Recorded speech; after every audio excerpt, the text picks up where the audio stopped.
Fala galera, tudo bom com vocês? Eu sou o professor Thiago e hoje nós vamos ter mais uma aula de História. Mas antes, não se esqueçam de curtir esse vídeo, de se inscrever aí no nosso canal e de ativar as notificações no sininho. Belezinha? Roda a vinheta.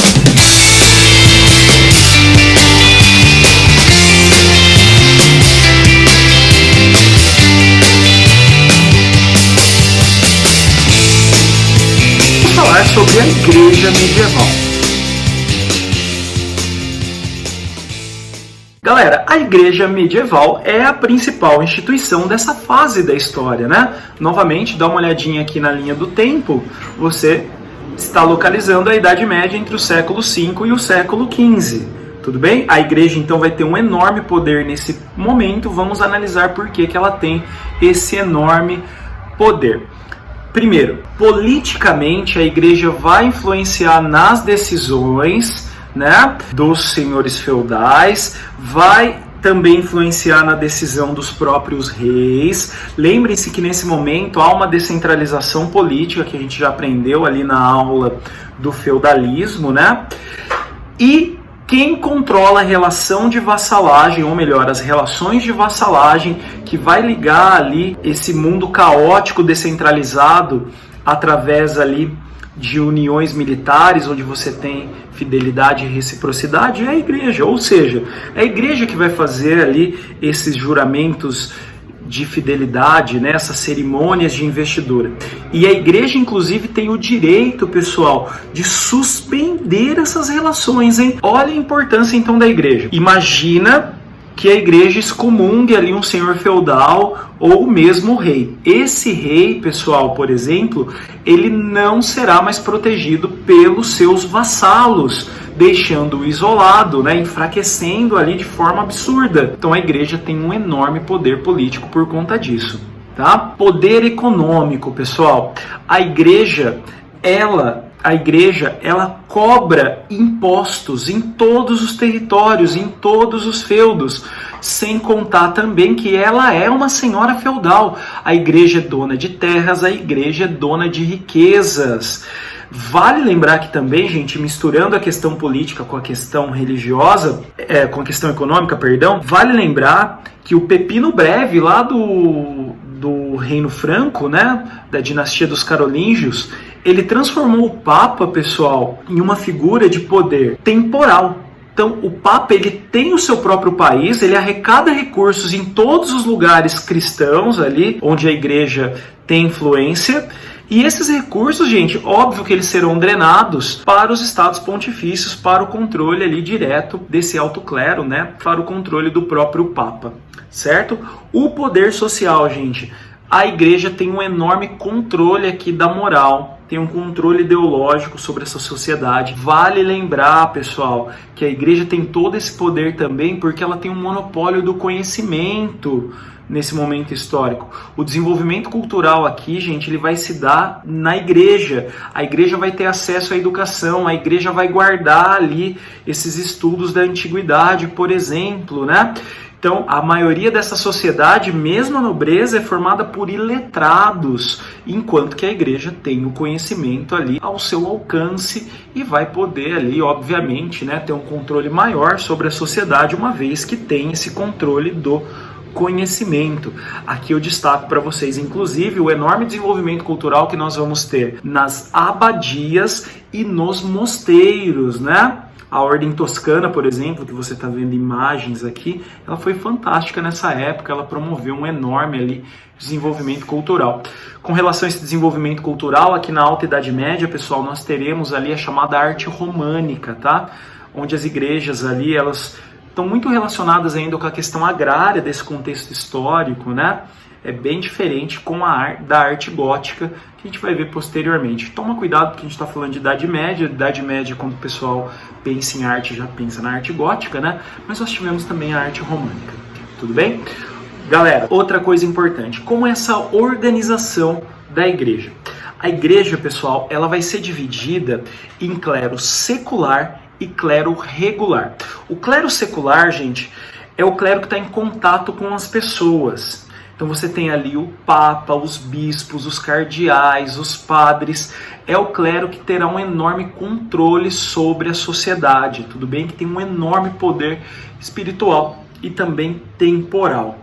Em oposição a esse clero secular, gente, nós vamos ter o surgimento do clero regular. Clero regular, gente, que tem início ali com a ordem beneditina, né, com Bento de Núrcia, é um clero que nasce em oposição, como eu disse, ao clero secular, uma vez que ele acusa o clero secular de estar se desviando do caminho de Deus. Então nós temos aqui no clero secular, gente, no clero regular, a ideia de isolamento, né? Então você tem aqueles monges que vão viver essa vida de extremas regras, por isso regular de regras, né?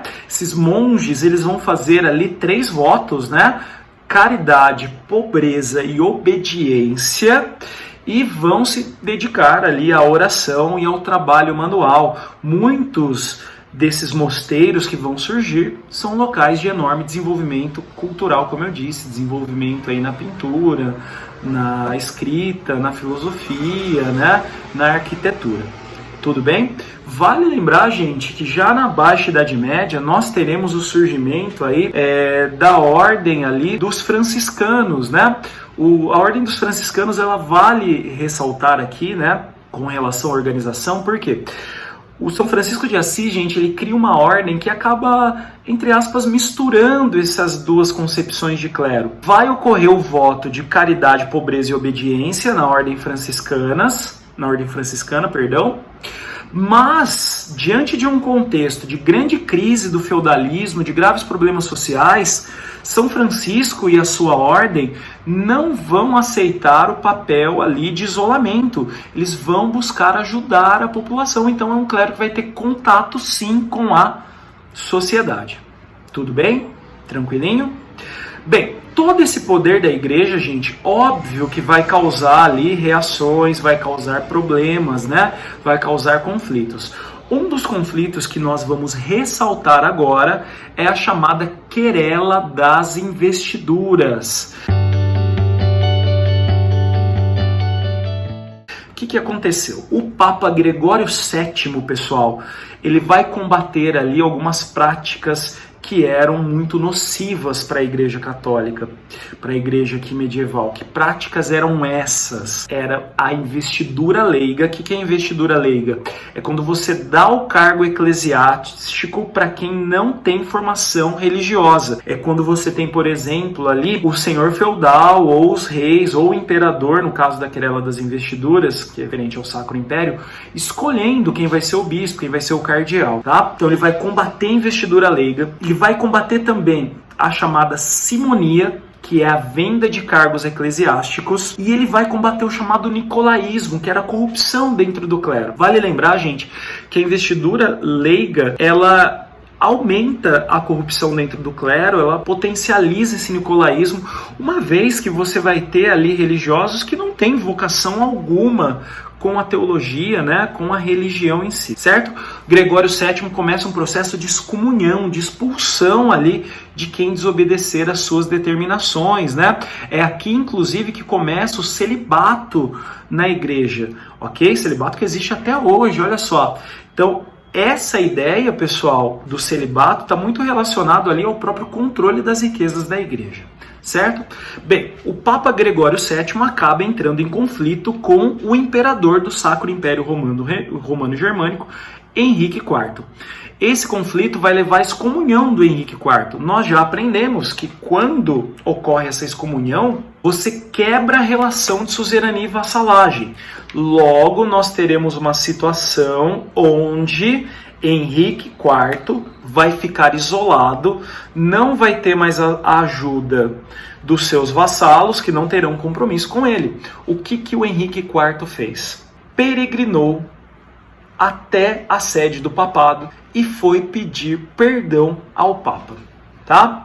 Então ele foi até o Papa, pediu desculpas, o Papa aceitou, ocorreu o restabelecimento aí então dos poderes do Henrique IV, e o que o Henrique IV fez na sequência? Com as relações de suzerania e vassalagem funcionando de novo, ele convocou seus vassalos e atacou a igreja, atacou o Papa, tudo bem? Ó, reação da igreja a esse processo de interferência aí do poder temporal sobre a sua instituição, do poder político sobre a sua instituição.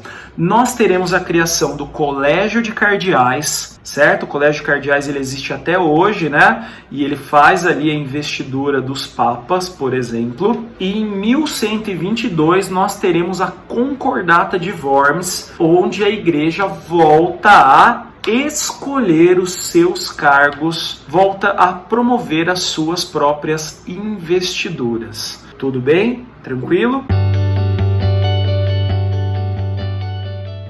Aqui nesse processo também, pessoal, nós teremos aqui na transição da Alta Idade Média para a Baixa Idade Média um enorme combate às heresias, tá? O Papa Gregório IX, pessoal, ele vai criar a Santa Inquisição em 1229 e ela vai promover perseguições aí aos hereges. Os hereges são grupos que não seguem a religião oficial, ok? Os dois principais movimentos que a gente pode destacar aqui, ó, que são perseguidos e são massacrados, são os movimentos ali dos cátaros, que tinham ali uma concepção religiosa extremamente maniqueísta de luta do bem contra o mal, né? E não aceitavam o poder do Papa como líder supremo ali e infalível, incontestável. E também nós teremos o combate aos valdenses, né, do sul da França ali, que também não aceitavam o poder do Papa como único e absoluto, tá? As punições eram violentíssimas, né? A principal era punições exemplares, a queima aí em fogueiras, tudo bem? Vale lembrar que esse poder enorme então da igreja, gente, ele vai continuar causando ali enormes atritos entre esses reinos medievais, né, que estão sendo formados, consolidados, e a própria instituição aí, que é a igreja, né? Um outro processo que a gente pode citar aqui, em 1054, foi o cisma do Oriente. O Império Bizantino, né, promoveu a separação aí da igreja do Ocidente e do Oriente, né, vai nascer a Igreja Ortodoxa Grega com o cisma do Oriente de 1054, e nós teremos ali como líder dessa igreja o patriarca, né, e não o Papa. Até hoje você tem a Igreja Ortodoxa Grega lá no leste europeu, em algumas regiões da Ásia, tudo bem? Entre o século XIV e o século XV nós tivemos um outro problema também, né? Foi ali o cisma do Ocidente. Aqui no cisma do Ocidente, pessoal, a gente pode destacar um pouquinho antes o Filipe o Belo, né, que entrou em conflito com o Papa Bonifácio VIII, né, desse conflito, após a morte do Papa Clemente V, que era amigo do Filipe o Belo, assume o papado, né, vai ser o novo pontífice, e ele promove ali o cativeiro de Avignon, né, ele transfere a sede do papado para Avignon, na França, e os reis franceses passam a ter um controle enorme sobre a escolha do Papa e sobre as ações da igreja. A reação da igreja, gente, vai se dar no fim do século XIV, certo? E nós teremos ali um processo onde Roma vai escolher um Papa e a França vai escolher outro Papa. No ápice desse problema do cisma do Ocidente, nós tivemos 3 papas, um escolhido por Pisa, outro escolhido por Roma e outro escolhido por Avignon, pela França. Tudo bem? Esse problema vai acabar ali por volta de 1417, né? Exatamente 100 anos antes da Reforma Protestante, que vai promover mais uma separação, mais um cisma aí gigantesco na igreja. Tudo bem? Galera, é isso. Terminamos mais esse tema. Espero que vocês tenham gostado e até a próxima!